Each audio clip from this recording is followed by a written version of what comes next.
Buenas. Vamos a continuar la unidad de trigonometría.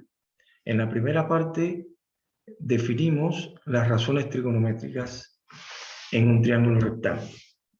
Es decir, las razones trigonométricas se definen únicamente en el triángulo rectángulo. Y en consecuencia, ya íbamos a tener la posibilidad de resolver en su amplitud, en su totalidad, cualquier tipo de triángulo rectángulo.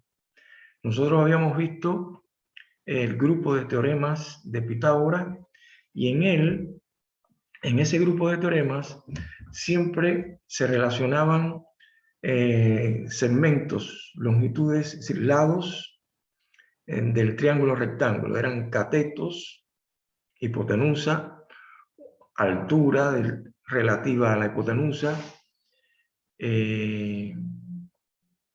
proyecciones de los catetos sobre la hipotenusa. Sobre eso se relacionaban en ese grupo de teoremas de Pitágoras. Pero no había una relación entre las longitudes de los lados del triángulo rectángulo y la amplitud de los ángulos interiores agudos. Y cuando se definen las razones trigonométricas, pues justamente permite ese tipo de vinculación. Se iba a relacionar los lados del triángulo rectángulo con uno de esos ángulos interiores agudos. Y de esa manera iba a ser factible poder resolver cualquier tipo de triángulo rectángulo. Bien, cuando utilizo la expresión resolver triángulo, queremos significar con ello poder encontrar las longitudes de todos los lados del triángulo y las amplitudes de sus ángulos interiores. Bien, si el triángulo es rectángulo, bueno, ya vimos esas razones trigonométricas, además del grupo de teoremas de Pitágoras.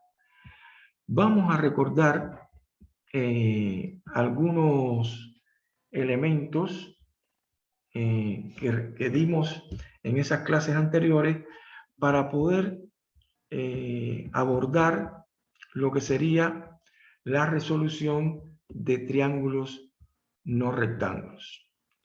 Y para resolver triángulos no rectángulos, vamos a ver lo que sería la ley de senos y la ley de cosenos.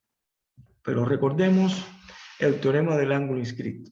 Si supongamos una circunferencia en la cual un ángulo tiene su vértice sobre un punto de dicha circunferencia y los lados de dicho ángulo cortan a la circunferencia en dos puntos. Estos dos puntos determinan una cuerda y podemos decir que ese ángulo está inscrito sobre dicha cuerda. Pero también esa cuerda también va a determinar este arco de circunferencia que estamos denotando en color rojo. Y por eso decimos que ese ángulo también se dice que es un ángulo inscrito sobre dicho arco de circunferencia, que en realidad es el arco que subtiende a dicha cuerda. Ahora, vimos un teorema que nos planteaba que todos aquellos ángulos inscritos sobre ese arco de circunferencia, es decir, sobre el mismo arco de la circunferencia, pues iban a tener entonces la misma amplitud. Así, por ejemplo, este ángulo que estamos denotando con alfa 1 y este ángulo que estamos denotando con alfa 2 son ángulos que sus vértices están en la circunferencia y determinan este mismo arco que estamos denotando con S. Por lo tanto, la amplitud de esos ángulos van a ser igual. Ahora, cuando el ángulo tiene su vértice en el centro de la circunferencia, vamos entonces a referirnos, o lo vamos a llamar ángulo central. En el caso de este ángulo central, en el que los lados de este ángulo central justamente determinen al mismo arco, entonces tanto el ángulo central como estos ángulos están inscritos sobre la misma cuerda o el mismo arco de circunferencia. Y vimos en esa clase que la amplitud de este ángulo central iba a ser el doble de la amplitud de cualquiera de los ángulos inscritos sobre el mismo arco de circunferencia.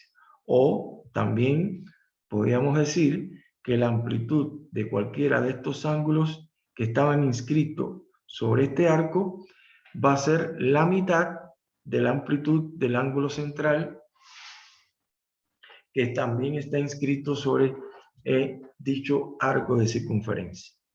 Otra de las cuestiones a recordar eran propiedades que se iban a cumplir en todos los triángulos y en particular lo que iba a ocurrir con el triángulo isósceles. Es decir, en todo triángulo podíamos trazar las medianas, que son segmentos definidos por un vértice y el punto medio del lado que se le opone al vértice. Ese segmento iba a definir lo que era la mediana relativa a dicho lado.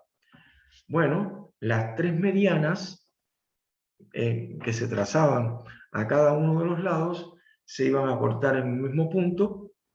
Ese iba a ser el baricentro. También podíamos trazar las alturas, que era el segmento perpendicular desde un vértice hasta la recta que contiene al lado, a la recta perpendicular a la recta que contiene al lado que se le opone a dicho vértice.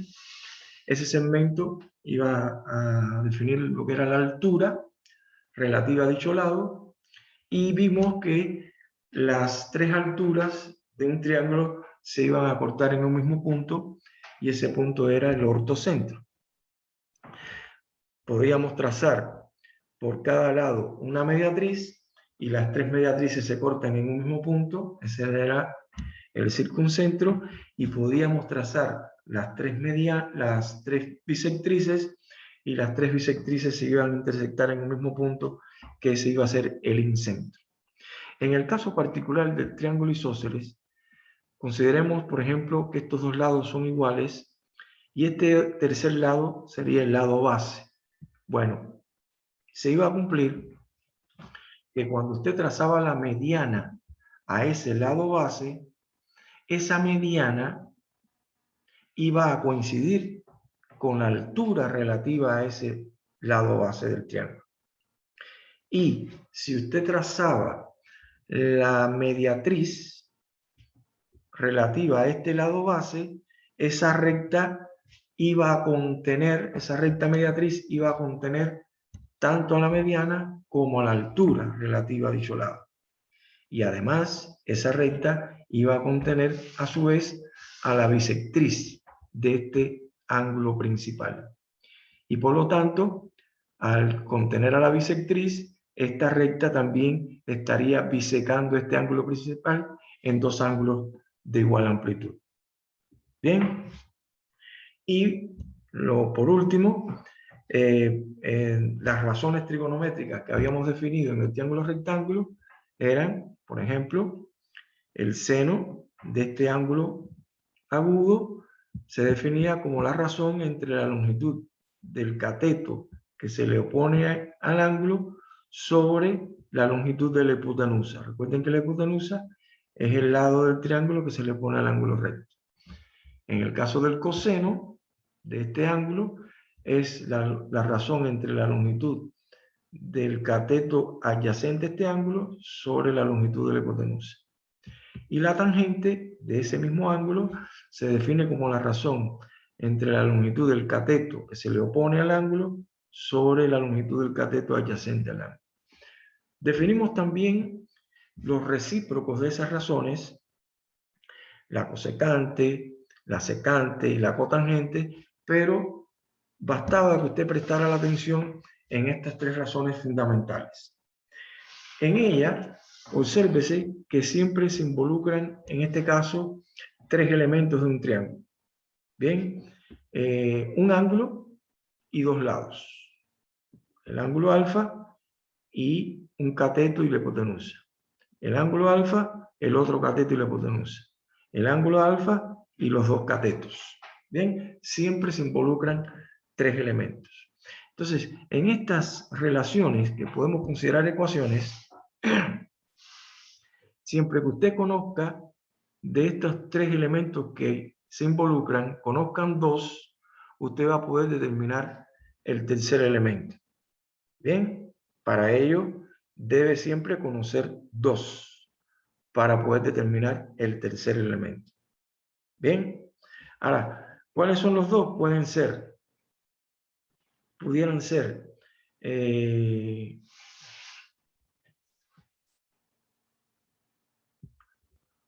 dos lados, que pueden ser los dos catetos, y podrá determinar el ángulo. O pueden ser dos catetos y puede determinar el ángulo. O pueden ser un cateto y la hipotenusa y también puede determinar el ángulo. Y de esa forma siempre será posible resolver ese triángulo rectángulo unido al grupo de teorema de Pitágoras, que también habíamos visto. Pero si el triángulo no es rectángulo, ¿cómo podemos proceder? ¿Cómo pudiéramos proceder para encontrar los elementos del triángulo no rectángulo? Es decir, los ángulos interiores y las longitudes de los lados. Para ello, lo que vamos a hacer ahora es compartir con el GeoGebra. ¿Bien? Vamos a compartir.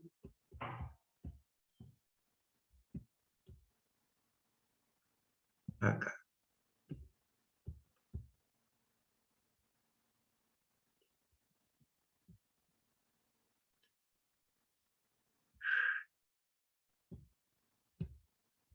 Vamos a comenzar con la ley de senos. Vamos a comenzar con la ley de senos. Y después hacemos la ley de cosenos. En la ley de senos, acá estamos considerando un triángulo y una circunferencia circunscrita en dicho triángulo. Eso sabemos que siempre es posible construir la circunferencia que pasa por los tres vértices del triángulo. Vamos a considerar, en este caso, un triángulo isósceles, que va a estar formado por, va a tener como lado los radios formados por el segmento OA, ¿sí? El centro y un vértice, el centro y el otro vértice, y entonces, y el tercer lado, y uno de los lados del triángulo. De esa manera, nos quedaría acá un triángulo isósceles. ¿Bien? Pero de ese triángulo isósceles podemos formar relaciones entre lo que sería este ángulo central y este otro ángulo que estamos anotando acá con gamma. ¿Por qué? Porque realmente este ángulo central va a determinar este arco de circunferencia. Pudiéramos destacar ese arco, pudiéramos destacarlo acá. Vamos a poner acá arco del centro y pongámoslo en color rojo y, por ejemplo, un poco más grueso. Bien, este arco está determinado por la amplitud de este ángulo central. Y de acuerdo a lo que habíamos recordado, la amplitud de este ángulo sería el doble de la amplitud de este ángulo gamma que está acá. Bien, porque el ángulo gamma y el ángulo este central está inscrito sobre el mismo arco de circunferencia. Y por lo tanto, este es el doble de lo que está acá. Pero supongamos que ahora este triángulo que es isósceles, nosotros tracemos su mediana, que va a coincidir con su altura y que va a coincidir con la bisectriz de ese ángulo principal y por supuesto con la mediatriz. Al coincidir con la bisectriz significa entonces que ahora este ángulo que está acá, que era el doble, lo divide en dos y por lo tanto este ángulo va a seguir midiendo gamma, lo mismo que está acá. Bien, y como esto es altura, entonces estos dos triángulos son triángulos rectángulos. Entonces, trabajando en este triángulo rectángulo, por ejemplo, era lo mismo haber trabajado en el izquierdo, usted puede formar la razón trigonométrica, por ejemplo, entre este lado que está acá, y el seno del ángulo que se le opone.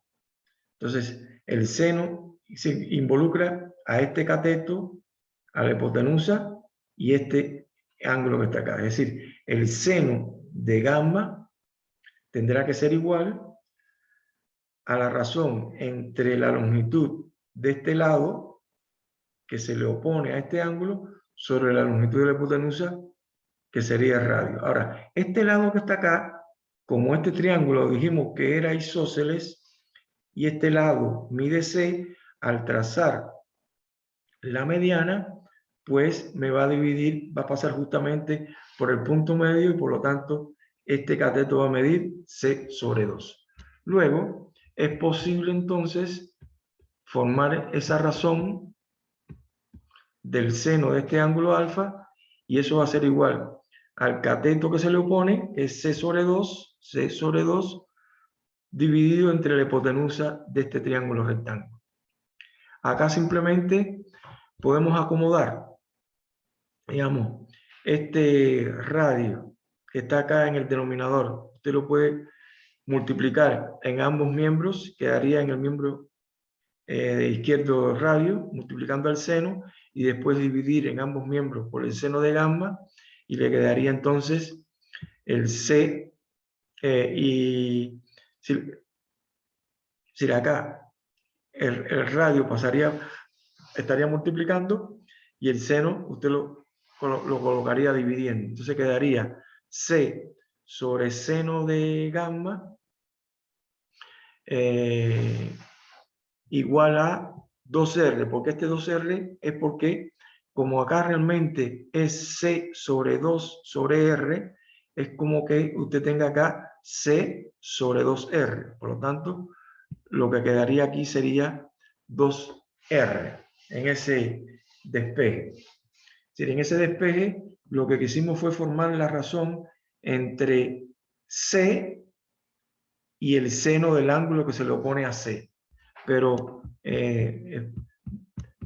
veamos bien quién es esa, veamos bien quién es ese, ¿cómo se llama?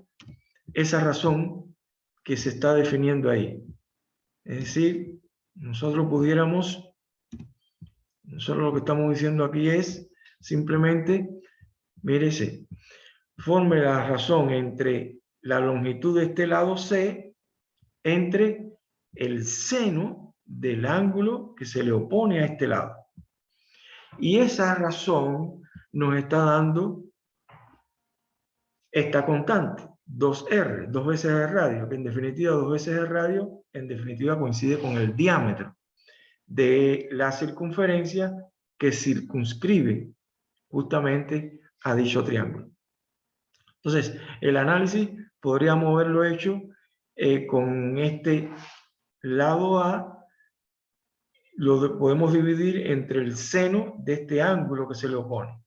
Y esa razón nos va a dar igual 2R, es decir, va a coincidir con la longitud del diámetro. Y lo podríamos haber hecho con este lado B. Es decir, B sobre el seno de este ángulo que se le opone va a ser igual a justamente el diámetro de dicha circunferencia. Es decir, que siempre esas razones van a ser constantes y van a ser, son constantes iguales. Y de ahí es que se desprende la conocida ley de los senos.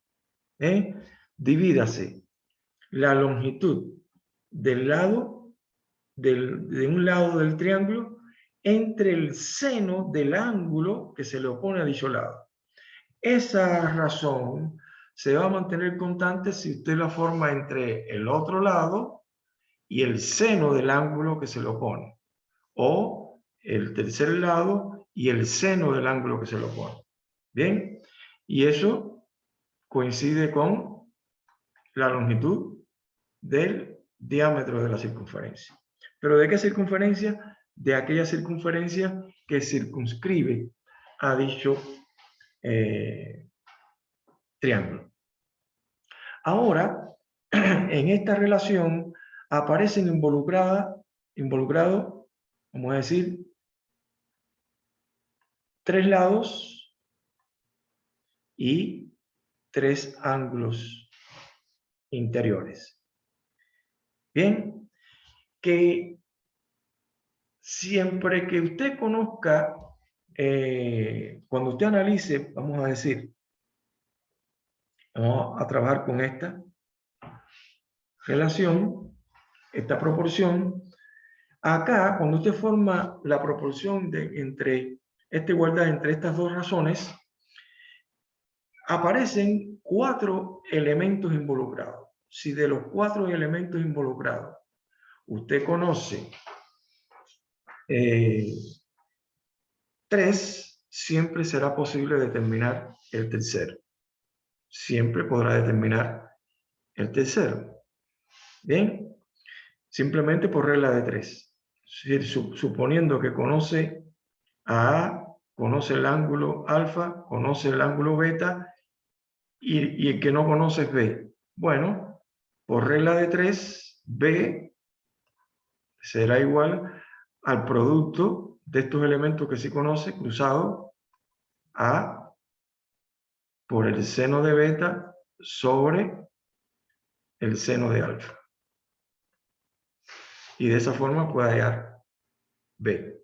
Y viceversa, si el que no conocía era beta y si conoce B, pues entonces igual, por esa regla de 3, va a poder determinar el cuarto elemento que falta.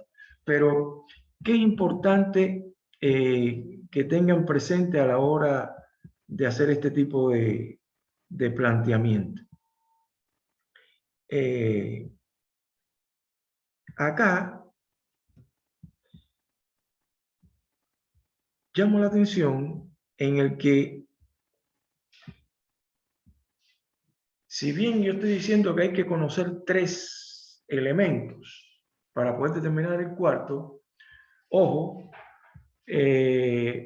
si lo que yo conozco son las longitudes de los 3 lados, A, B y C, y no conozco la amplitud de ninguno de los ángulos interiores, por lo tanto, no me va a servir para determinar ese cuarto elemento.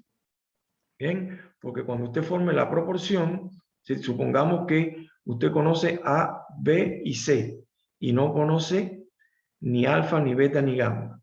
Bueno, cuando usted intente despejar uno de esos elementos, supongamos que, como estoy diciendo acá,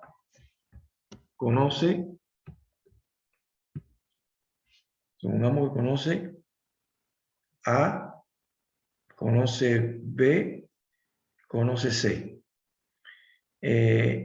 Ni alfa, ni beta, ni gamma conoce.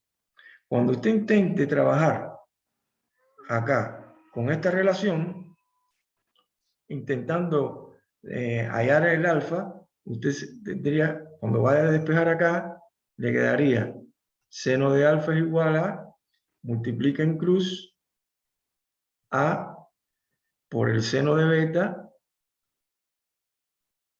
sobre A por el seno de beta sobre B. Pero estábamos diciendo que lo único que conoce son los lados, es decir, este lo conoce, pero este no lo conoce. Y si no lo conoce, no va a poder determinar tampoco el ángulo. Es decir, que en esto que se está planteando acá, es importante que sepan cuáles son los datos que usted va a necesitar conocer para poder determinar el cuarto elemento. Y lo puede ir deduciendo siempre de estas relaciones que estamos planteando acá. Obsérvese que acá dijimos no siempre. Por ejemplo, si yo conozco dos lados, el otro ángulo que necesito conocer, si conozco el lado A y conozco el lado B, necesito conocer alguno de los ángulos que se le opone a uno de esos lados. O necesito conocer alfa o necesito conocer beta. Pero si conozco a A y B y no conozco ni alfa ni beta, lo que conozco es gamma, no es posible. Siempre tienen que tener en cuenta los ángulos que necesitan tener la información de datos. Y viceversa, si conoce a alfa y beta, entonces necesito conocer al menos uno de los lados que se le oponen a dichos ángulos. ¿Bien? ¿Bien?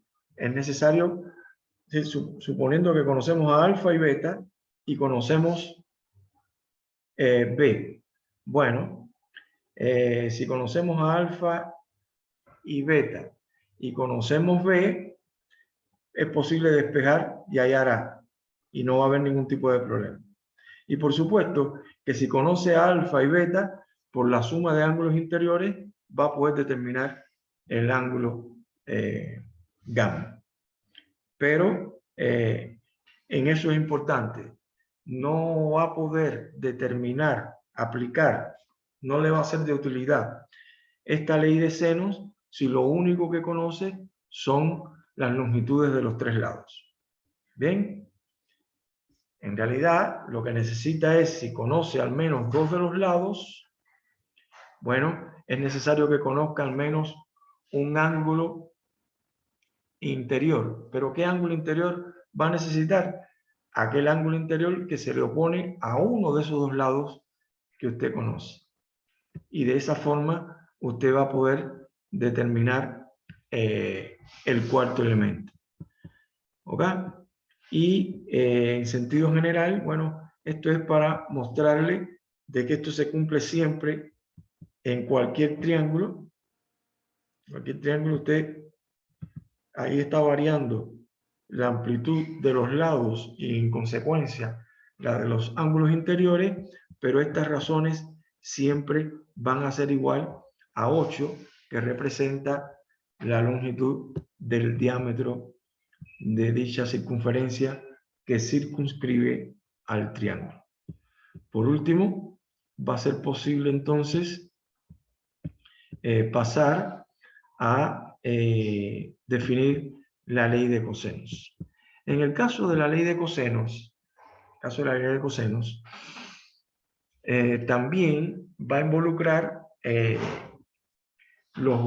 a cuatro elementos, ¿sí? Tres lados y un ángulo. Y esta ley de cosenos vamos a ver que representa una generalización de lo que sería el gran teorema de Pitágoras. El famoso teorema de Pitágoras es exclusivo para cuando el triángulo es rectángulo. Sin embargo, vamos a hacer como especie de una generalización a ese teorema de Pitágoras para cuando el triángulo no sea rectángulo. Bien, Para ello, vamos a considerar, por ejemplo, una altura relativa a este lado A. ¿Bien? Y por lo tanto es un segmento perpendicular a la recta que contiene a este lado. ¿Bien? Al trazar esta altura, ahora el triángulo original ABC me queda dividido en dos triángulos rectángulos. Y en particular, a este lado A, es este completo, a partir de acá, de trazar la altura, ese lado A me queda dividido en dos segmentos, uno que estoy denotando con N y otro que estoy denotando con M. Y que además, M más N nos daría la longitud completa de este lado A. Bien, ahora, en este triángulo rectángulo que está acá, este que está acá, B sería la hipotenusa, porque es el lado que se le opone al ángulo recto. Y en este triángulo que está acá, C sería la hipotenusa, porque es el que se le opone al ángulo recto. Bueno, en ambos triángulos vamos a construir lo que sería vamos a ir por parte. En este primero que está acá, en este que está acá, por ser un triángulo rectángulo, vamos a aplicar una razón trigonométrica. Vamos a hallar el seno de este ángulo gamma. Bien, seno de gamma es, coseno, porque queremos expresar la ley de los cosenos. El coseno de este ángulo es el cateto que se adyacente al ángulo sobre la hipotenusa. Es decir, coseno de gamma es n sobre b. N es el cateto adyacente al ángulo y b es la hipotenusa. O, equivalentemente, si despejamos ese cateto adyacente al ángulo, n es la hipotenusa por el coseno del ángulo. ¿Bien? Y ahora sí, vamos a plantear lo que serían los teoremas el teorema de Pitágoras para cada uno de estos triángulos. Bien, acá, antes de plantear Pitágoras, sería bueno ahora establecer, vamos a hacerlo después si quiere. Vamos a plantear Pitágoras, este triángulo y este, los dos. Tenemos Pitágoras con estos dos triángulos. Bien, así que acá podemos, como en este triángulo, la hipotenusa es C, entonces sería C al cuadrado es igual al cateto M al cuadrado más este cateto H sub A al cuadrado. Bien, y en este otro triángulo, la hipotenusa es B, por lo tanto sería B al cuadrado es igual a N al cuadrado, que es un cateto, más H sub A al cuadrado, que sería el otro cateto. ¿Estamos? Pero este lado A, que habíamos visto que es M más N, podemos poner M en función de, podemos ponerlo en función de A. Sí. Este segmento que está acá, M, se puede interpretar como que él es igual a la longitud de A, este lado completo de A, menos N, es lo que está puesto ahí. ¿Bien? Esta M es A menos N. Y teniendo en cuenta que N es B por el coseno del ángulo, lo reemplazamos acá. ¿Y qué vamos a hacer ahora? Ahora lo que vamos a hacer es, acá, en esta primer desarrollo de Pitágoras, en este primer teorema de Pitágoras planteado en este triángulo, C cuadrado igual a M cuadrado más H sub A al cuadrado, vamos a reemplazar M por esta diferencia. Y vamos a reemplazar este H sub A por la diferencia de B cuadrado menos N cuadrado, que está acá. Eso es lo que vamos a hacer en ese reemplazamiento. Es decir, acá donde está m, ponemos esta diferencia. A menos b por el coseno de gamma, todo al cuadrado. Y donde está h, si usted acá despeja h sub a sería b cuadrado menos n cuadrado. Bien, ¿qué es lo que habría que hacer ahora? Desarrollar ese binomio. Desarrollamos el binomio. Si c cuadrado es cuadrado del primero, menos 2 veces el primero por el segundo, más el cuadrado de este segundo término. Por eso que queda acá b al cuadrado y el coseno de gamma queda elevado al cuadrado. Más este b cuadrado que estaba acá, menos n cuadrado. Pero n cuadrado, fíjense que aquí está n, y si lo elevamos al cuadrado sería b cuadrado coseno cuadrado. Y cuando hacemos eso, obsérvese que este término se puede cancelar con este término. Y cuando cancelamos, finalmente esta expresión nos queda así.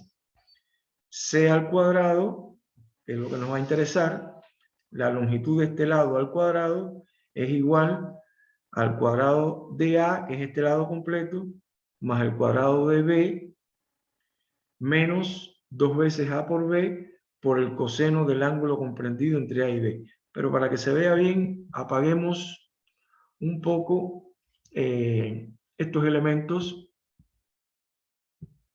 y quedémonos acá, quedémonos con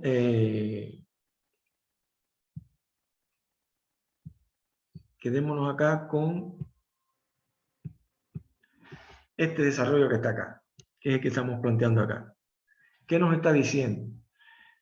Este lado C del triángulo, la longitud de este lado al cuadrado, dice es igual a la suma de los cuadrados de los otros dos lados menos el producto de estos lados por el coseno del ángulo comprendido entre estos dos lados.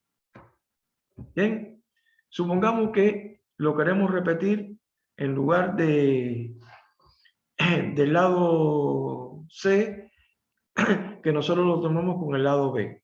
Sería, este lado B al cuadrado es igual a la suma de los cuadrados de los otros dos lados, A cuadrado más C cuadrado, menos el duplo del producto de esos lados por el coseno del ángulo comprendido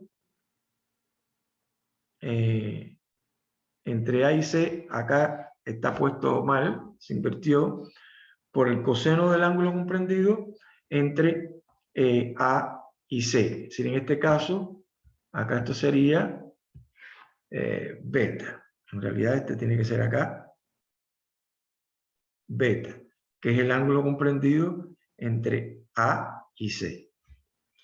Y cuando vaya a desarrollar el tercero, que es el que corresponde al A,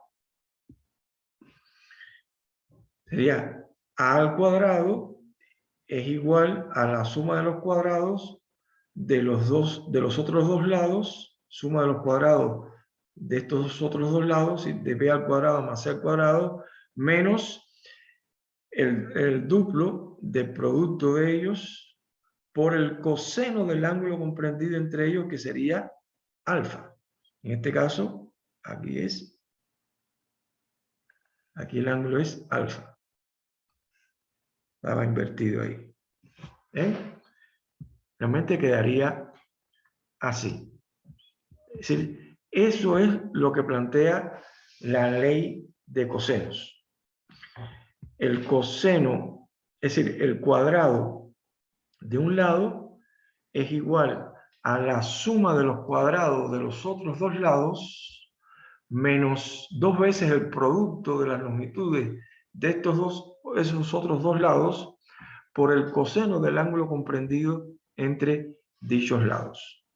Nuevamente, si usted conoce 3 elementos, va a poder determinar el cuarto. Es decir, si usted conoce, por ejemplo, A, B, si conoce A, conoce B y conoce el ángulo comprendido, gamma, va a poder determinar C. Sería la raíz cuadrada de esa expresión. Pero también de acá, en caso de que usted conozca, por ejemplo, las longitudes de los tres lados, cosa que no se podía hacer nada en la ley de los senos, si usted conoce las longitudes de estos tres lados, es posible hallar el ángulo. ¿Bien? Nosotros a partir de acá podemos despejar el coseno de gamma. Y el coseno de gamma es, cuando usted despeje, se ponga 2AB coseno de gamma, colóquelo en el miembro izquierdo, y el C cuadrado, colóquelo en el miembro de la derecha, quedaría restando, y después el 2AB, que está multiplicando el coseno, colóquelo dividiendo. ¿Bien? Y de esa manera, si conoce las longitudes de los tres lados, esto le va a dar una cantidad que evidentemente tiene que estar entre -1 y 1, no puede ser ni mayor que 1 ni menor que -1. Si es así, algo hizo mal, si no estaría cumpliéndose la desigualdad triangular, y por lo tanto, una vez que usted tenga ese número, va a poder determinar para qué ángulo el coseno es igual a este número que está acá. Así que utilizando la calculadora, usted puede colocar, utiliza la opción inversa.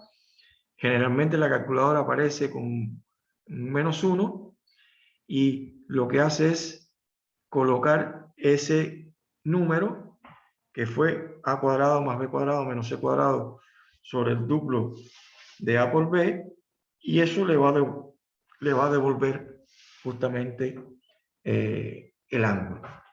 Bien, y de esa manera usted puede aplicar así esta ley de cosenos para determinar el ángulo, sobre todo cuando el triángulo lo único que conoce son las longitudes de los tres lados. Bien, lo único que conoce son las longitudes de los tres lados, y por lo tanto va a poder determinar de esa manera un ángulo. Y después que usted determine un ángulo y ya conoce al menos, y como conoce la longitud de los tres lados, puede aplicar la ley de seno para determinar el otro ángulo. Y una vez que determine el otro ángulo, por suma de ángulos interiores, podrá determinar la del tercer ángulo. La recomendación que yo les hago es que siempre que usted tenga que resolver un triángulo, lo primero que debe analizar es si ese triángulo es rectángulo o no. Eso es lo primero.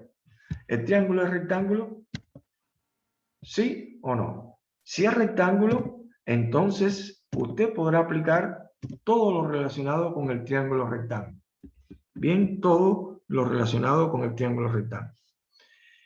Y cuando digo todo, me refiero al grupo de teorema de Pitágoras o el grupo de teorema de Pitágoras o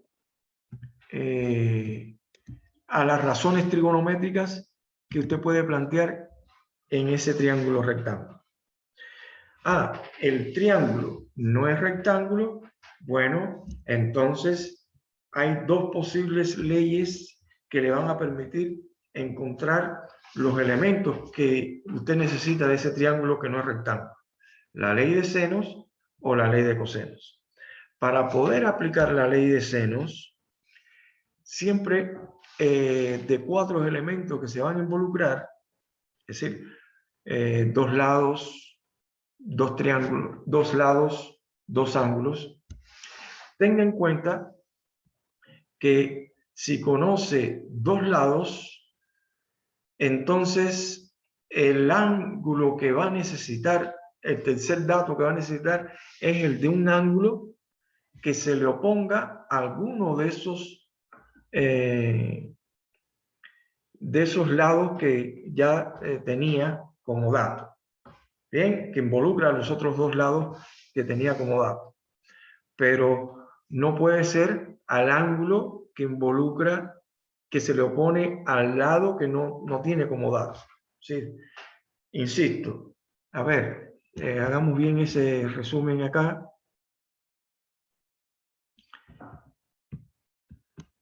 Para ya resumir, si el triángulo, que tiene un triángulo,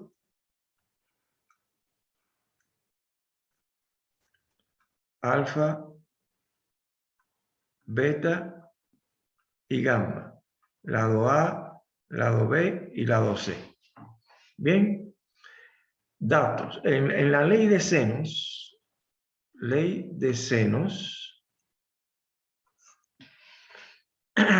siempre necesito tener tres datos. ¿Quiénes son esos tres datos? Pueden ser dos lados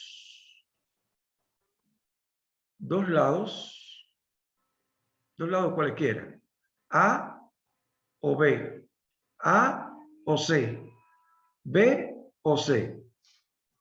Bien, y un ángulo.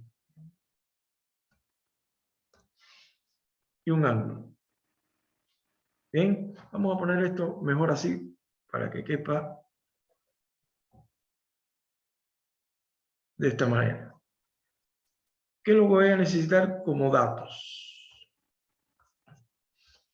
posibles a tener? Digamos, conozco a B, y entonces, si es un ángulo, si el tercer dato tiene que ser un ángulo, y el ángulo tiene que ser, si estos son los que conozco, entonces tiene que ser o alfa o beta. Es decir, conozco alfa o beta. Bien, si es así, si esto es así, entonces usted va a poder decir, bueno, A sobre seno de alfa es igual a B sobre seno de beta. Bien, y por supuesto, si estoy diciendo que este es dato, que este es dato y que este es dato, puede despejar para hallar el B este que está acá. Bueno, acá estoy diciendo, disculpen, acá estaba suponiendo de que lo que conocía era A y B y alfa. Vamos a poner bin y alfa. Vamos a suponer que serán los datos. Conozco este y conozco este. Te puede despejar y hallar beta. Pero otra posibilidad, aquí puse A, B y alfa. Otro juego podría haber sido de datos posibles es A, B o beta. Si este es el caso, si este fuese el caso, usted puede poner A sobre seno de alfa es igual a B sobre el seno de beta, pero conoce a A, conoce a B, conoce a beta y ahora va a poder determinar este ángulo alfa. Otras posibilidades es que de datos es que usted diga conozco a A y C. Se repite lo mismo. Bien, conozco A y C. Ahora, ¿qué ángulo va a necesitar? Algún ángulo que se le oponga a alguno de estos dos datos. Ese ángulo puede ser el ángulo alfa o puede ser el ángulo gamma. Vamos a suponer que yo ponga acá gamma. Cuando esta es la situación, usted plantea A es al seno de alfa, como C es al seno de gamma. Como conoce A, conoce C y conoce gamma, puede despejar y hallar alfa. Bien, eso es en caso de que conozca dos lados y un ángulo. Siempre el ángulo tiene que ser como dato un ángulo que se le oponga a alguno de los dos. Pero si lo que conoce son dos lados, son dos ángulos, suponiendo que los datos son que conocemos a alfa y conocemos a beta. Entonces, la otra información que voy a necesitar es la de un lado. ¿Pero qué lado tiene que ser? Tiene que ser un lado que se le oponga a alguno de estos dos. Supongamos que yo coloque acá el lado A. Bien, A que se le está poniendo a alfa. Bueno, usted plantea A es al seno de alfa como B es al seno de beta. Se supone que conoce A, conoce a alfa, conoce a beta y puede despejar y hallar este lado que no conoce, B que está acá. Bien, y después que usted halle B, si conoce, si usted conoce a A y conoce a B, puede determinar C, por ejemplo, utilizando la ley de cosenos. Bien, en el que la ley de coseno intervienen los otros dos lados y el ángulo comprendido, pero siempre que usted conozca la amplitud de dos ángulos interiores, podrá determinar la amplitud del tercero por suma de ángulos interiores. Bien, y ahí puede aplicar la ley de cosenos. O, como en definitiva, ya usted halló el B acá por esta fórmula, puede volver a aplicar la ley de senos. Bien, pero esta es la que muchas veces puede prestar mayor confusión sobre cuáles son los datos que se van a necesitar para poderlo aplicar. Insisto, si acá la información que se brinda son la de los tres lados, bueno, no va a ser posible. Es decir, supongamos que yo tengo como datos A, B y C, que conozco estos tres lados y no conozco ningún ángulo interior. Bueno, si bien acá yo puedo plantear que A sobre seno de alfa es igual a B sobre el seno de beta igual a C sobre el seno de gamma, esta expresión no la voy a poder emplear para determinar los ángulos porque siempre voy a tener en la relación dos incógnitas. Bien, no es una. Y al tener dos incógnitas, no va a ser posible, factible, utilizar la ley de los senos. En el caso de que usted conozca la longitud de los tres lados, bueno, ahí sí conviene utilizar la famosa ley de cosenos. Ley de cosenos.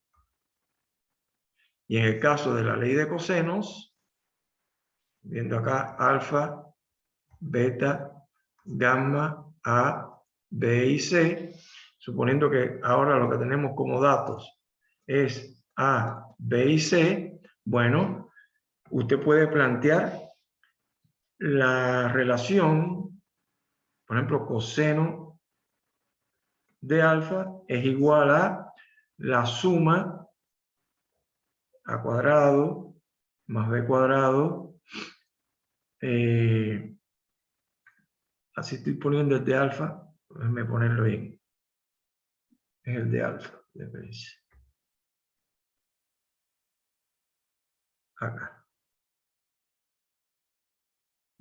Como este que quiero hallar, entonces sería, estos son los que se relacionan, sería b cuadrado más c cuadrado menos a cuadrado sobre 2 veces b por c. ¿Bien? Eso, y una vez que tiene este, utilizando la calculadora, pone coseno a la menos 1, la inversa, o arco coseno, de esta expresión. B cuadrado más C cuadrado menos A cuadrado sobre 2 veces BC. ¿Ok? O podría haber dicho, en caso de que quiera calcular este ángulo, es decir, el coseno de beta es igual a, estos son los que se involucran, sería A cuadrado más C cuadrado menos B cuadrado sobre 2 veces AC. y a la inversa. Y si fuese este el que quería calcular, bueno, en caso de que por acá ya usted obtenga alfa, por acá obtiene alfa, y por acá puede obtener beta, el ángulo gamma lo haya por suma de ángulos interiores, es decir, gamma será igual a 180 menos alfa menos beta. No hace falta involucrar más cálculos en el proceso. Sí, cálculos que le puedan estar introduciendo mayor cantidad de errores. Bien, bueno, la próxima video ustedes van a ver a través de la profesora ejercicios donde se apliquen estas dos leyes para resolver triángulos no rectángulos. ¿Ok? Vamos a dejarlo justamente hasta acá.